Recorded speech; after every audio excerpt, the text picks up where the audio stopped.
Let's talk about your tongue for English. I'm Dr. Sarah, Director at SPEECHAUS. Welcome back to another episode. Today we're zooming in on the role of one of the most incredible muscles in your body, your tongue, and how it relates to English pronunciation clarity and fluency. In fact, the topic is so important that I've even written an expert article for you over on our website, so make sure you click across to check that accompanying document. Yes, that's right. Today I'm here to show you the mechanical magic of your tongue and what it needs to do for clear English speaking. So if your game plan is to boost your English pronunciation clarity and sound more confident and clear when communicating, you may not have thought for 1 second that your tongue will play a massive role in this process. It might be interesting for you to know that a malleable tongue is the most important aspect of mature speech production. Our team of speech pathologists at SPEECHAUS work daily with clients from all language backgrounds, and I've got to tell you, probably 40 to 60% of the info we are going to give you in sessions will be about your tongue and how to use it for pronunciation accuracy. When I first assess your pronunciation through the Personalised English Pronunciation Audit, I will also take into account your tongue precision and agility. So ignoring your tongue when working on your pronunciation for any language, speaking from experience as an opera singer where I have to sing in up to 6 to 8 languages, is very much like driving a car without wheels. You've got to pay attention to your tongue's calibration, position, and alignment, just like wheels on a car. And here is what you'll learn today. First, we'll cover basic tongue geography so that when you work on your English sounds, you can be more specific with tongue movements. Secondly, we're going to talk about the 6 key actions your tongue needs to master for English to give you more awareness about the tongue muscle's behaviour. And finally, I'll tell you about 4 tongue skills that are definitely needed if you're thinking about working on your English pronunciation. Okay, so it's now time to learn some tongue geography. Here is a diagram of your tongue, just hanging out in your mouth. We're looking at it from above. Now, all of these parts of the tongue have a different role for every single sound. There are so many movements that your tongue needs for English sounds, and when we work with you at SPEECHAUS to help clarify your sounds, it pays to focus in on the instructions we give you about your tongue. So let's go through some basic tongue manoeuvres. It's a bit like dancing. We've got to get your choreography right so you can gain more success pronouncing the essential English sounds. The first tongue manoeuvre I want to talk about today is the lingual grasp. Here, your tongue can clench, just like a fist would. You'll use this manoeuvre for eating, swallowing, singing, if your technique is bad, as well as speaking.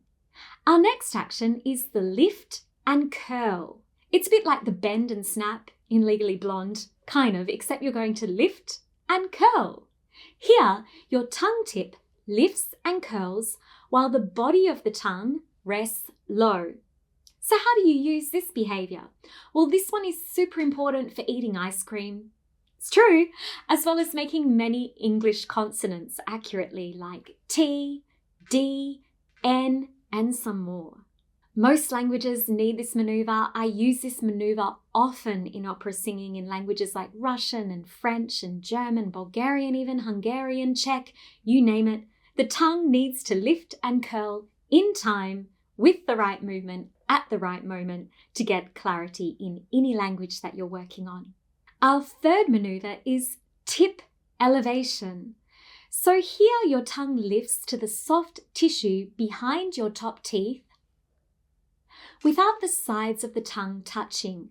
This is super crucial for sounds like all. So if you're having problems with all clarity in words like and allow and ball, it's to do with that behaviour. We're not done yet because the tongue movement is just like all the options with ballroom dancing. There are many manoeuvres that are pretty cool to learn so you can have agility and speed and expression. Our next one is tongue protrusion. Here your tongue exits your mouth and enters the room. This is essential for eating gelato on a cone, but it's also used for the English and v sound in words like think, and this.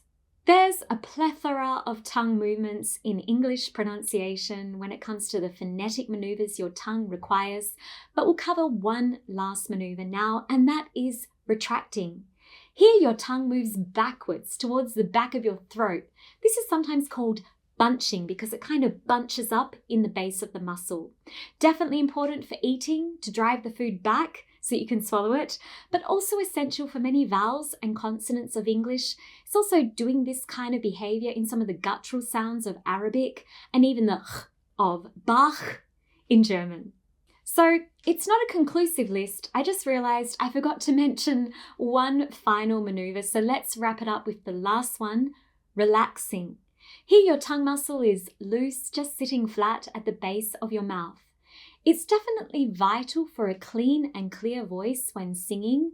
The opera mechanism with the mouth across all the languages we sing in has quite a flat, low-lying tongue position. It's also a vital skill for linking. If your tongue is too tight and stiff, it will always impact on your voice quality and tone, and thus interfere with the flow of your words. Now, let's go into the next step. There are 4 tongue skills you need when working on your English pronunciation. So the first skill is the ability to convey precise tongue movements for the English sounds. Vowels and consonants all have different requirements, so that your sounds don't distort. Secondly, you want smooth coordination with your tongue movement so that you sound more fluent and words link and flow without interruption. Third, you'll want to pay attention to using sufficient speed of movement. A slow tongue is like a lousy gear change when driving and will increase distortions and reduce your ability to link and sound natural. And finally, tongue independence.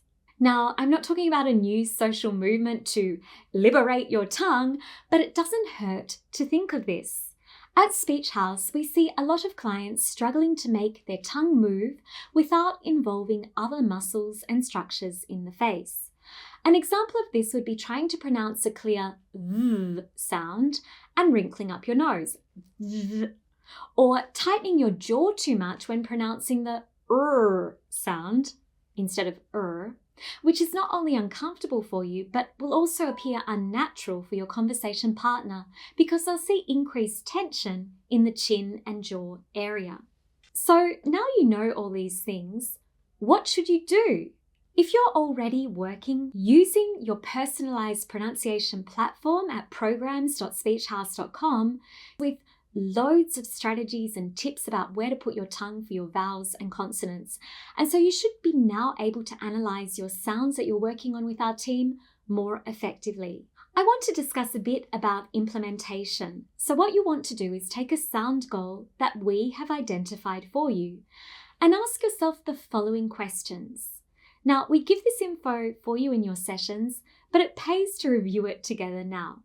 And if you're not a client working with us, take a sound you think is not going well for you, and the following questions I'll pose for you might work to help you get more understanding of the sound. And if you need our help, I'd recommend signing up for your personalised English pronunciation audit so that I can know what sounds you need to amplify your clarity and eloquence when speaking English. So here's our quick step question guide to check your tongue. The first question you want to ask yourself for your target difficult sound is, what part of my tongue is involved in this sound? Secondly, consider, what does my tongue tip need to do and what does it need to touch for this sound? Thirdly, you could consider, when I see myself make the sound in a mirror, is my tongue independent? Or are other muscles and anatomical parts involved to create the sound? You also want to use the mirror to check if you're doing a crazy dance with your face. And lastly, another pertinent question to consider is my tongue flexing or relaxing for this sound? If you want to get some feedback on your English pronunciation, you should definitely check out your Personalised English Pronunciation Audit. You'll score yourself a total audit into every single sound of English so that you learn which sounds need more work. You can find links and more information about the audit in the description box below. Otherwise, I hope that this tutorial gave you a chance to learn something new about English pronunciation, especially the role of the tongue. Thank you so much for being here and spending time listening to these ideas. I hope you feel empowered and inspired. Make sure you follow us over on Instagram and Facebook as well for daily pronunciation tips. And if you're interested in building up your career in professional communication, you should check out our other channel at Cadenza. Lastly, if you're wanting to level up your English pronunciation, then head to our tips page over on our website. There you can find loads of tips and tutorials. As we conclude, please remember your voice and message matter immensely. So stand tall, smile big, and have a great day. Ciao for now.